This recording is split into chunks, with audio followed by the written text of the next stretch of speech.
All right. Good morning, everyone. Ellicott, how we doing? Good. All right, awesome. I'm a proud father of 3 Ellicott and now Orchard Park High School grads as well, because I'm getting old, but it's a great building, isn't it? Yeah. Billy Buffalo here. There we go. Awesome. Well, good morning, everyone. Again, my name is Dave Lillick, and I'm proud to serve as superintendent of schools for Orchard Park. One of the greatest privileges of serving as your superintendent is seeing our strategic work move from page to the real world.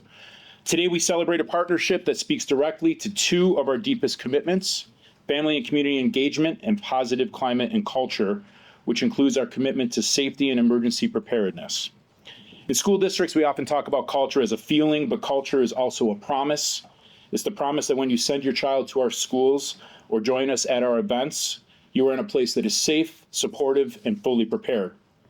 And we all remember that night 3 years ago. Most of the nation watched in silence as Damar Hamlin suffered cardiac arrest on the field. It was a moment that reminded us how fragile life is, but also how vital a split-second medical response can be. Out of that moment, an idea was born. Leaders at UB, led by Dr. Les Bassan, turned that experience into action, training 27,000 people in CPR and AED use to date. Think about that number, 27,000 people trained since that date. And today, we recognize the vital role our district has played in this mission of regional readiness.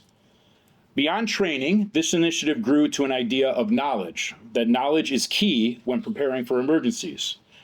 The knowledge that this initiative looked to develop was locating and finding and then documenting where AEDs were located in communities, as this information is vital when every second matters. This initiative found its home here because of our community ties.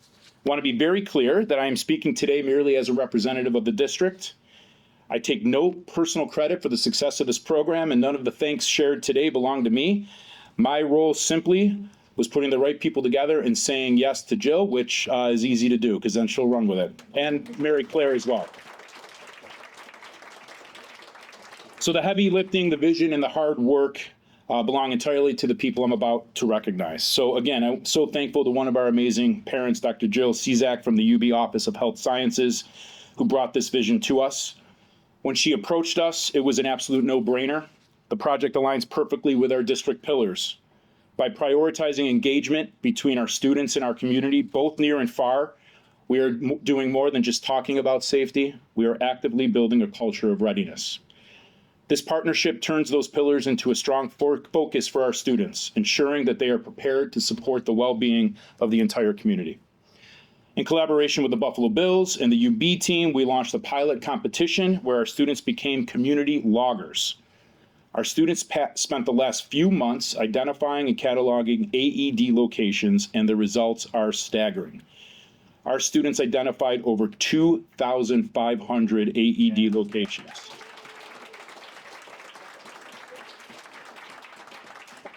This wasn't just a local search. Our loggers tracked devices from right here in Orchard Park to Hawaii, Alaska, and as far away as Italy, Hong Kong, and Thailand. I would like to go on some of the trips with you folks as well. Again, choosing to pilot this program here was a natural fit. We believe in the vigilance of this community. We have seen the life-saving moments. Don't wait for a convenient time. By being the first to pilot this, we are proving that our schools are the engine for a safer, more resilient region.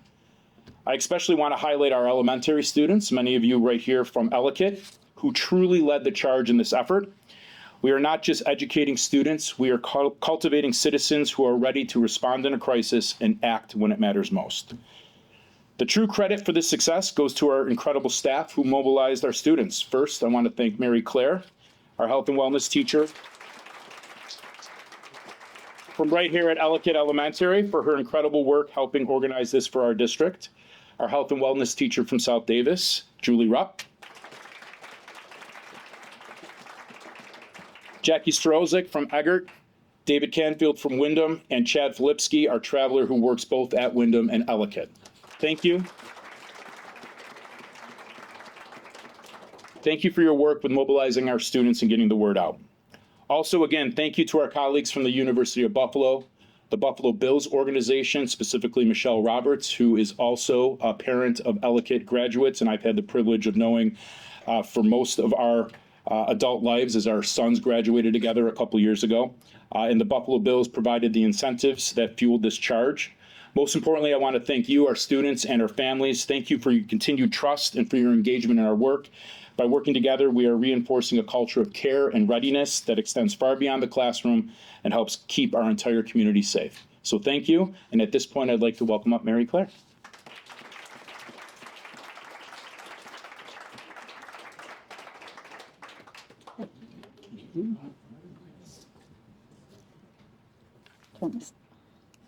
Hello, everybody. Half of you I'm used to talking to, and the rest I'm not. So I am Mary Claire Vivian, the health and wellness teacher here at Ellicott. I've been here at Ellicott for 29 years, but I've been health and wellness since the position started in Orchard Park 5 years ago. And Julie Rupp is my health and wellness colleague at South Davis. I can speak for the two of us when I say that we became a little bit obsessed with AEDs over the past couple months, both in teaching our students, but also in finding them for ourselves. So this project was introduced to me by Dr. Jill Cizak, and after first seeing her in action as the PTO mom behind Ellicott's very successful science night, I knew that Dr. Cizak was someone with great ideas who also knew how to make them happen. So when she approached me about bringing this AED mapping project to Orchard Park, I was immediately excited. It connected so naturally with the work I'd already been doing with the help of my friend, Dr. Heidi Suffoletto. Through Dr. Suffoletto's passion for the subject and her strong community connections, I had already received a free CPR kit to use with my 4th and 5th graders, and she had generously lent me her own AED trainer for use with all of my classes. The donation of this kit has allowed all 4 elementary schools, Julie's included, plus middle school 6th graders, to learn and practice hands-only CPR in the classroom. So I truly believe that being exposed to these life-saving methods at a young age helps take away some of the fear that naturally comes with emergencies. Instead of seeing AEDs and CPR as something scary or something that only adults do, kids start to see them as normal tools that can help to save someone's life. The more you talk about it, practice it, and spot AEDs in everyday places, the more comfortable and confident you become. Over time, these skills stop feeling intimidating and start feeling like something you could actually do. Especially if someone ever needed help. Our hope is that by starting these conversations early, students grow up feeling more prepared to step in, stay calm, and help instead of freezing in a scary situation. I'm going to date myself a tiny bit. I've told this story to the students before, but when I was their age, 911, teaching kids to call 911 was the big push. And I remember learning about it in schools, and it seemed like something that, adults are going to handle that.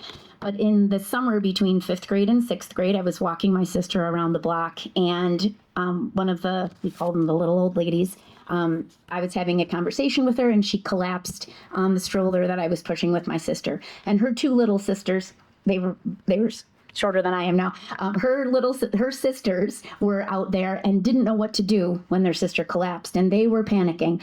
And I had learned about calling 911 in 4th and 5th grade, and I said, we have to call 911. And I went into the house with one of those women, and we called 911, and the emergency personnel got there right away. That was tremendously scary for 5th grade me. But over the years, I have called 911 for major things and minor things, and it's something that I no longer have any concern about doing, whereas when I was little, I always thought, ooh, that's big and scary. So basically, I'm hoping that in the way that I felt desensitized to the fear of calling 911, we can do the same for these kids with using AEDs and doing hands-only CPR. So, furthermore, just this winter, our health and wellness classes were tasked with fulfilling New York State's mandate to teach sudden cardiac arrest. And this was across all grade levels. And the timing of that could not have possibly been better. So teaching students to recognize and locate AEDs in the community became the perfect extension of the learning already happening in our classrooms. More importantly, it gave students a meaningful way to connect their learning to the real world. And to the real world impact that AEDs can have, not just within our school community, but throughout the greater community as well. So we are, as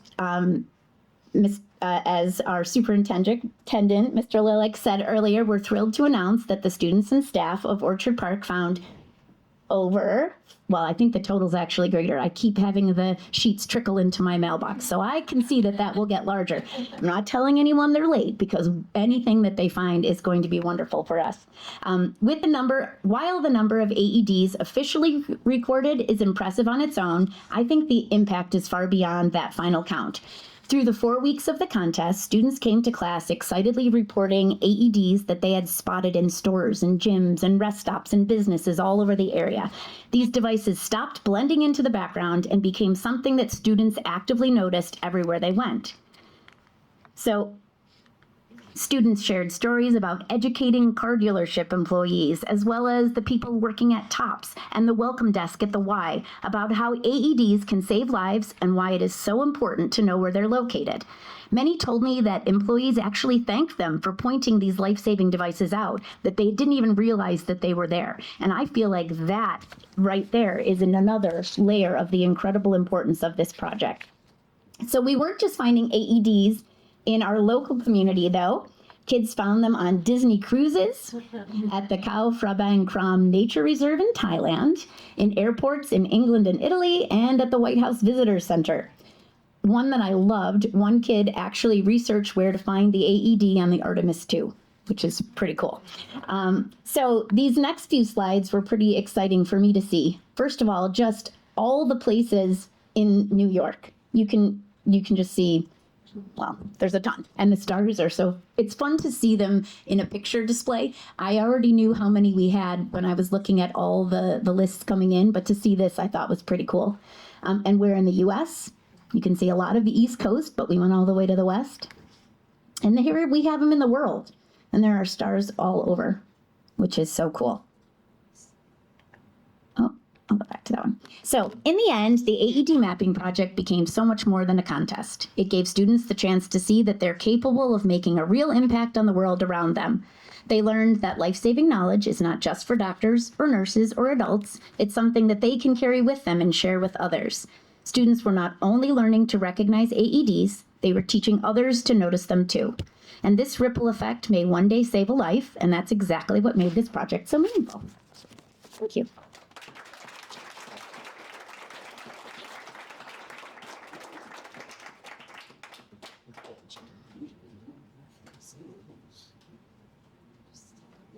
Guess it's me. I'm up. Come on up. I got my water because I get choked up sometimes. So that's me with my wife, Julie. And I've already started. She's alive because someone used an AED. So that makes me a co-survivor. She's a survivor, but that makes me a co-survivor, which is incredible. So what happened? She's at our local high school, and she's doing volunteer work, and she's chatting with a friend after doing the work and right on the sidewalk outside. And she's talking with her friend. She feels faint, and Julie just collapses. No warning. It just happens immediately. So what did happen is her friend that she was talking to took action, and this is the most important thing that you guys can do. Is if someone has fallen and they're not breathing, number one, call 911. Number two, start CPR. Number three, get the AED. So those are the 3 steps. So with Julie, 911 was called immediately. Within 90 seconds, she's getting CPR. And within 2 minutes, she gets the first of 2 shocks. So the brain starts to die in about 3 minutes, give or take. But that's why it's essential to start CPR, to keep the blood circulating through the body and keeping your brain alive. So she had a great outcome. She survived. She's part of the 10% club that survived, which is still amazing. So now I understand the importance of knowing where the AED is, because the AED is the only thing that will restart the heart. Doing compressions, you're just buying minutes until the AED can come, whether it can be found or the ambulance arrives with the paramedics with the AED. So now I understand the importance of knowing where the AED is. So what I did, I was sitting in my office after she got out of the hospital and everything was great. I was like, why is it that I can look to my phone and say, hey Google, hey Siri, where's the closest Tim Hortons? and it immediately pops up. And I'm like, why can't I do that with an AED? That one simple little thing started this whole action that we've been working on for about 3 years now. So since that, we've had conversations with Google Maps to help make that happen. So you can say, hey, Google, hey, Siri, where's the closest AED? And it just pops up. So that's still in the works. But what we're doing in parallel is every AED that we map, that is mapped, is connected to the local 911 system. So that if someone has a cardiac arrest on a sidewalk, like you were describing earlier, or if you want, the 911 operator will say, ambulance is on the way. Number 2, have someone there with you, start CPR. Number 3, go get someone to get the AED that's located at the front desk behind, in the building you're next to. That will take, let's say, 90 seconds. That's a life saved, because sometimes it takes 7, 8, 9, 10 minutes for an ambulance to get there. So that's the difference between life and death, and that's why mapping AEDs literally save lives.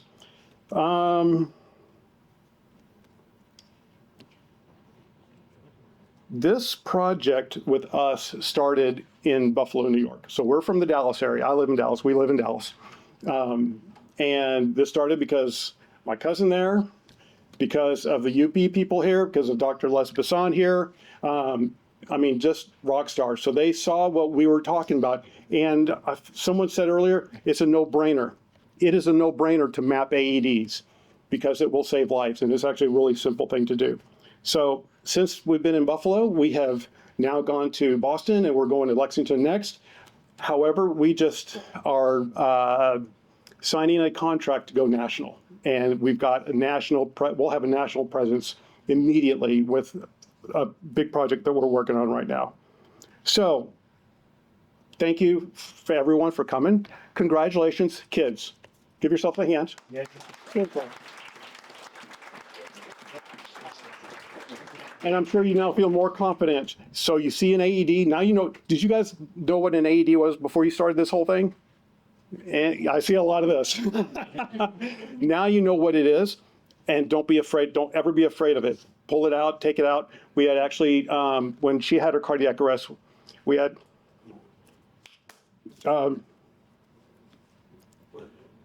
15-year-old twin girls who were students there, actually got the AED, opened it up, set it up for the first response, for the coach and the athletic director to put on my wife, on her when she had her cardiac arrest. So it's because of students like you why she's here.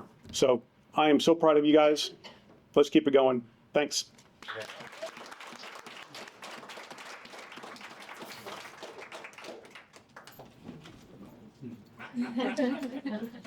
Let's go. All right. Good morning, everyone. My name is Stephanie Hall. I'm the principal here at Ellicott Elementary. And look at all of these AED superstars in one room. This is truly exciting. Before we jump into celebrating our incredible students, we want to take one more moment to say thank you.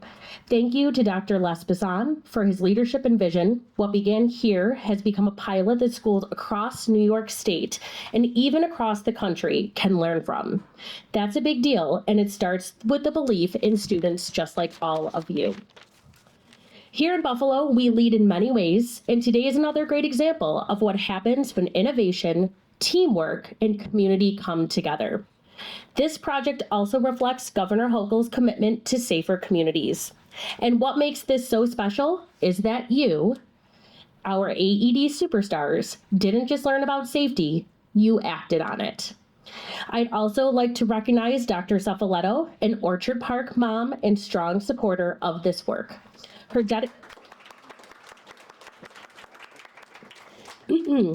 dedication and expertise helped guide this effort forward. Thank you. Now, are you ready for something amazing? Boys and girls, this is for you. Our AED superstars didn't just do a good job. You did a great job. You identified more AEDs than the University at Buffalo medical students. I think you should clap for yourself. Right, Kaylin? That is certainly impressive at any age. As Mrs. Vivian shared, our total is more than 2,500 AEDs the students of Orchard Park have located. You should give yourselves another round of applause. That means more people knowing where to go in an emergency. That means safer schools and safer neighborhoods. And that means lives that could one day be saved because of all of you. I'm so excited to be here today, and we do have a special visitor, Billy Buffalo. How cool is that? So a huge thank you to the Buffalo Bills organization for being such a wonderful partner in this endeavor. This has truly been a community-wide effort. Now it's time for probably your favorite part of the day. We will be acknowledging some of our AED superstars. So when I say your name, you're going to be able to come up. Let's start with a student who truly went above and beyond. Finley, you can come on down. Finley is a first grader here, and she identified an unbelievable 111 AEDs, the most in our entire district. That's for you, Finley. Congratulations, ma'am. Great work, girl. Did you give Billy Buffalo a high five? Oh, yeah, okay. Finley is in first grade. That is incredible. Next, moving on, let's recognize Jack Tultley, whose careful documentation and creative maps, even while on a Disney cruise, his sheet was up there, helped elevate this entire project. This is next level dedication. Come on down, Jack.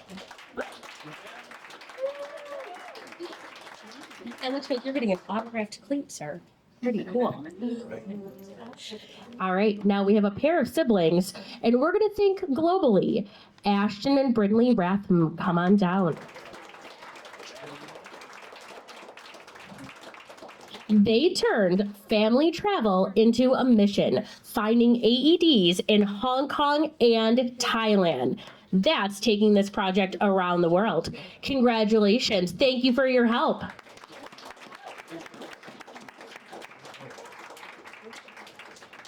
We also want to acknowledge one of our youngest AED superstars. We had a minute to talk, and she told me she was on vacation in Nashville at the zoo. Miss Olivia Ball, come on down. She was our only pre-K participant, and Olivia found 28 AEDs and showed us that you're never too young to make a difference. Thank you, Olivia.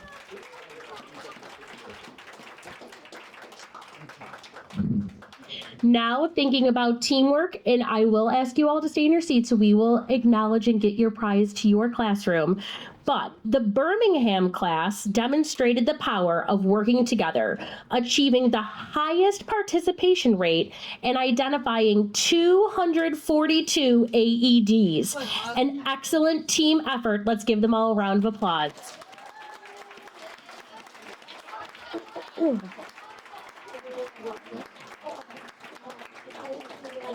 And finally, a family full of AED superstars. The Rupp family brought passion, teamwork, and a little friendly competition to this effort, identifying an incredible 809 AEDs altogether. With Mrs. Rupp's role in health and wellness at South Davis, this achievement comes full circle in the most meaningful way. Thank you, Mrs. Rupp and family.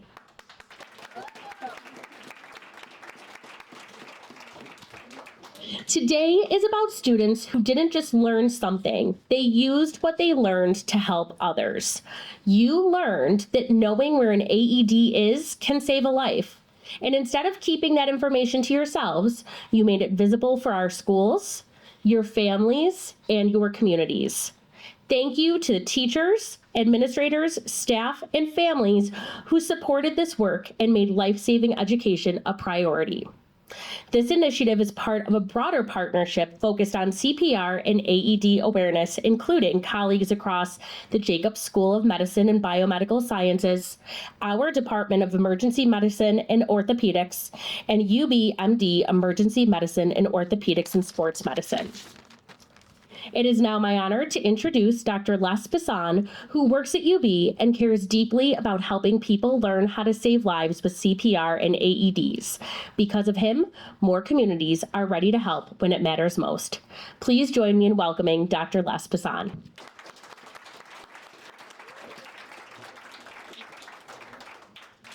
Thanks, everybody.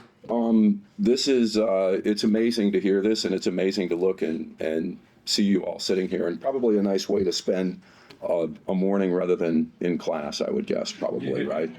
Yeah. If I were back in your shoes, I think I'd be enjoying this. So I'll try to take as long as possible. And we'll see if we can make this go right up until like lunchtime. So I'm here as a representative, really, of a lot of other people, the University of Buffalo and our CPR and AED outreach team. And our focus has been to provide access to CPR training and also rapid AED availability in all communities across Western New York to increase survival following out-of-hospital cardiac arrest.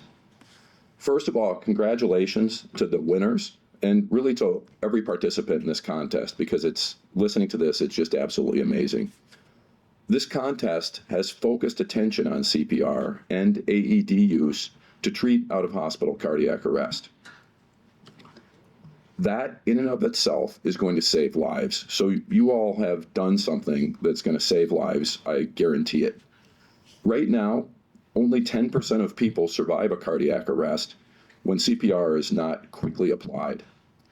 If you do CPR, you can increase survival to about 20 to 30%. And if there's rapid AED access, survival can approach 60 to 70%. Unfortunately, not everybody have the same access, not all the communities have the same access to CPR training and AEDs, and our team's mission has been to close that gap. There's a lot of people and groups that we owe some thanks to, first of all, for the contest, thanks to the Orchard Park School District, Superintendent Lillick, Jill Cizak, the Buffalo Bills, and everyone across the community who supported the kids in these events and their parents as well. You all have been amazing. So again, like lots of clapping for you, because you did a phenomenal job. I want to thank some groups and some people who have supported our work to decrease the gaps in CPR and AED training. So those are partners, including the Buffalo Black Nurses, UBMD Emergency Medicine, the American Heart Association, the Buffalo Bills, the Erie County Department of Health, and the UB Jacobs School. Thanks to all of those groups for just being outstanding, amazing partners.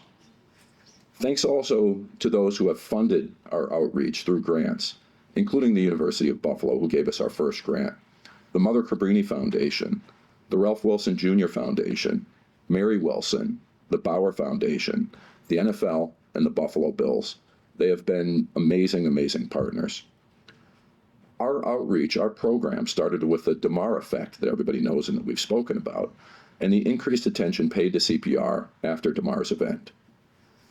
Contests like this build on that work coming out of Buffalo, originating in Buffalo, and hopefully spreading across New York and spreading across the United States. We're educating younger and younger people on the critical need for hands-only CPR training and rapid access to AEDs.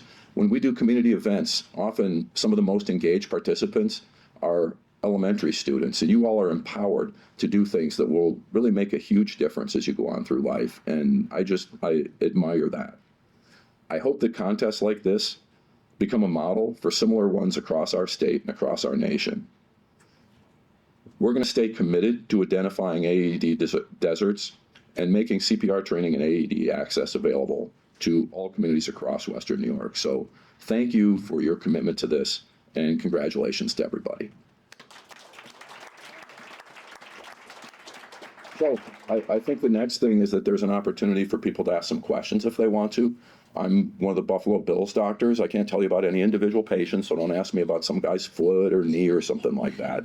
But there's an opportunity for some questions and answers. And I was one of the guys that ran onto the field and helped with DMAR's CPR when that happened, that everybody was watching on Monday Night Football.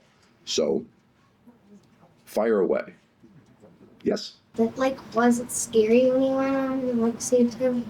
Well, It can be, but here's what happens when you think about these things and you kind of practice it beforehand, like you all are doing. So you probably know where AEDs are around here. You get a little nervous afterwards, but when you think about it beforehand, so one of the things that we do in the NFL is we practice rescuing people. We put football equipment on mannequins and have them lay in different places and pretend like they have a cardiac arrest or that they've hurt their back. And you see us put them on. Sometimes they go onto a cart and they'll ride off the field, or sometimes you've probably seen we have to put a person on a stretcher. We practice those things beforehand.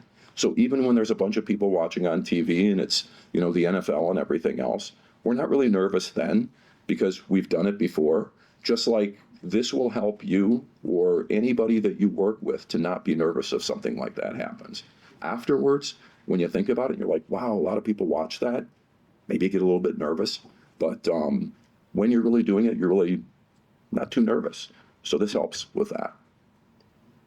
Oh boy, I'm gonna need, yes. Yep. How fast did you get to tomorrow? Within about 30 seconds. It was actually even a little bit faster than that because people don't know this very much, but there's a bunch of doctors at NFL games and trainers and emergency medicine people. Dr. Suffoletto is one of the people that's there as well. So she's, she helps with that when it happens at the Bills Stadium. She'll be there at the new stadium.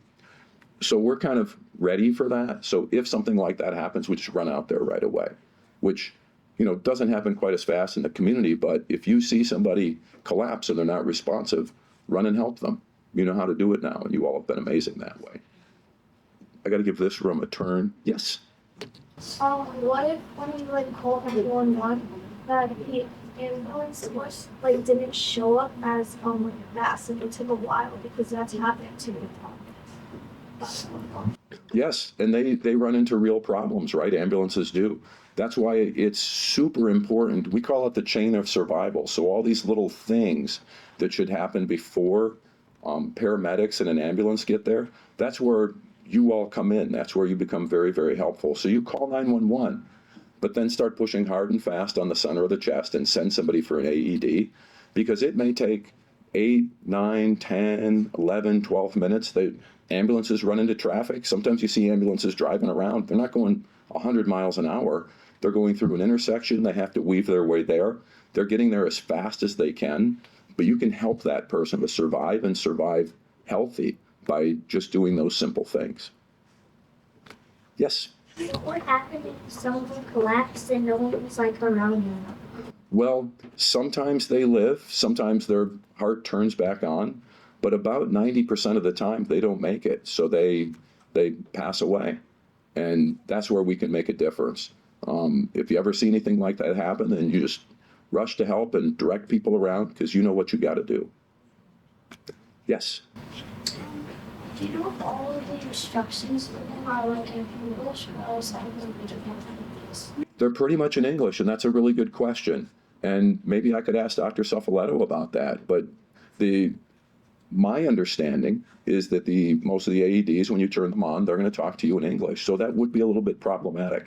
I'm going to go in about 2 weeks. I'm going to go take a trip with my family to Japan. And I would guess that the AEDs there probably aren't in English. So if I turned one on, I can tell you I'm not going to understand anything that they're saying. Yes? Have you ever tried to save someone but not been able to? Unfortunately, that happens, and I'm a doctor, and one of the things that we do is we train in a lot of different circumstances. We work in emergency rooms and that, and I'm sure Dr. Suffoletto can tell you about many instances as well, where even with us trying our hardest, sometimes a person passes away anyways, and it's unfortunate, and we're trying to avoid that. The important thing is that some of the things that you do can change that. And think about that ability to save someone's life. That's really kind of a cool thing. And we've all been involved in saving somebody's life. And I'll tell you, it's a thing that you walk around with and you're very proud of afterwards. And you realize, boy, I made a big difference there. Dr. Bassan, can you tell us, so I think you train, 32,000 people now, or maybe more than that? 34,000? Okay. Where do you train them? How are you finding these people? Well, there's two main things that we do. One is really, really powerful, which is we have the opportunity to go into a lot of schools And that's what we call sort of a structured event. Hey, everybody, come on over here at this time. We're going to teach you all CPR. And everybody understands that they're going to do CPR right then. But another very, very powerful way that we've trained a lot of people, around 80% of that 34,000 that we've trained are at what we call fluid events, where we show up at something. We've trained people at Buffalo Bills games. We've trained people at Bandits games. We have trained people at a lot of community events. We go to Juneteenth. We go to a lot of different festivals where people are there.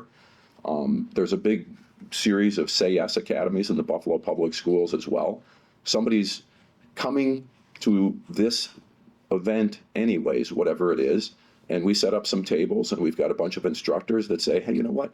How would you like to learn CPR? You can learn it in 10 minutes. It's really simple, right? You all know. Call 911, push hard and fast in the center of the chest, send somebody for an AED, and when it gets there, turn it on and it'll tell you what to do. It's that simple, but practicing that and hearing that again and again and again, then it starts to get easy. And then you're not really so nervous if it happens. Then boy, this is a confusing situation. What happens? This person, I can't wake them up. Wait a second. I know what to do. We've talked about that a lot, so we can do it. Yes? How many lives have you saved? You know, I don't know for sure. It's definitely, I don't want to say it's been 1,000. Sometimes you can't tell, right? I'm an orthopedic surgeon. I'm a sports medicine guy. So now with most of the stuff that I do, I don't save a lot of lives. I save a lot of shoulders. I save a lot of knees. Those are important to people too. Dr. Cefaletto, I bet, has saved way more lives than I have.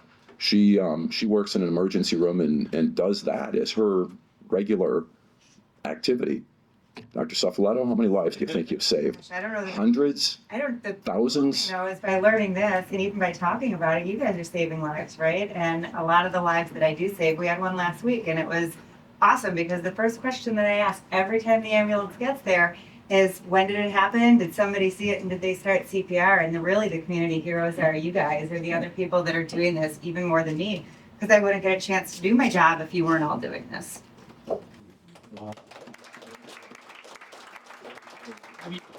One or two more questions.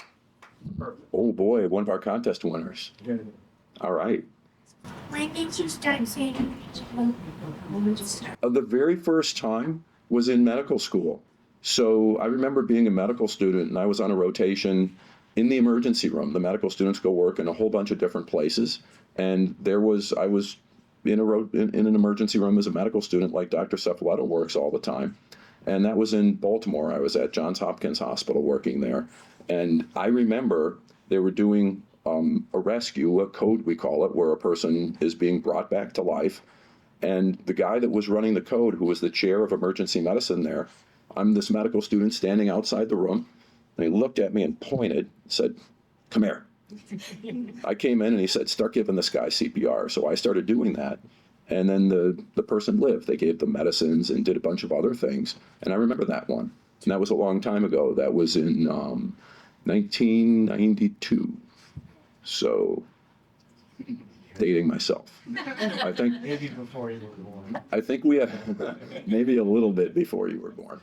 I think, do we have one more? Or are we? Yeah.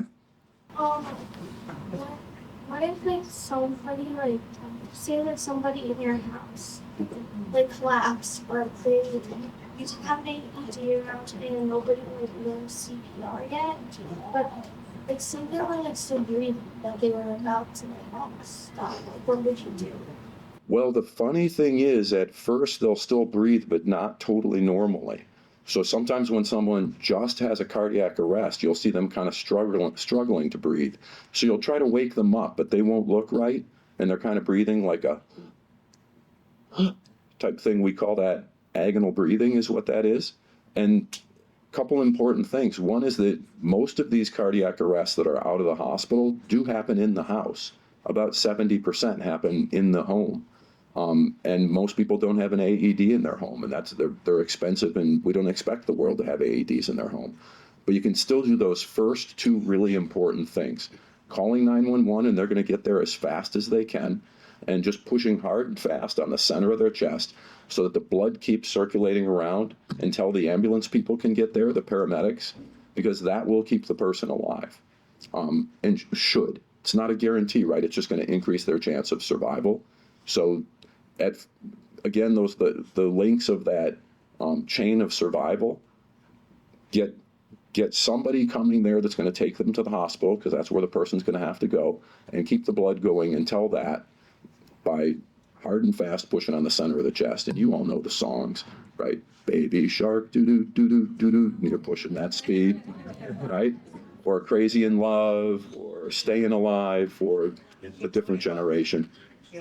So I think that probably brings the questions to the end, if that's, Absolutely. Yeah. So thanks again to everybody. Thanks to the school district and all the people that thought of this, and especially to you all for what you did, because it's going to make a difference, I guarantee you. So congratulations. Thank you. Thank you, Stevens. Thank you to all of our community partners. Julianne, anything left that we want to do? Picture? We're gonna keep a few of our friends, but we're gonna send Miss Birmingham's class back Perfect. to class, and then we're gonna keep a few kiddos we have with us, and then we're gonna do some interviews and things in here, okay? Awesome.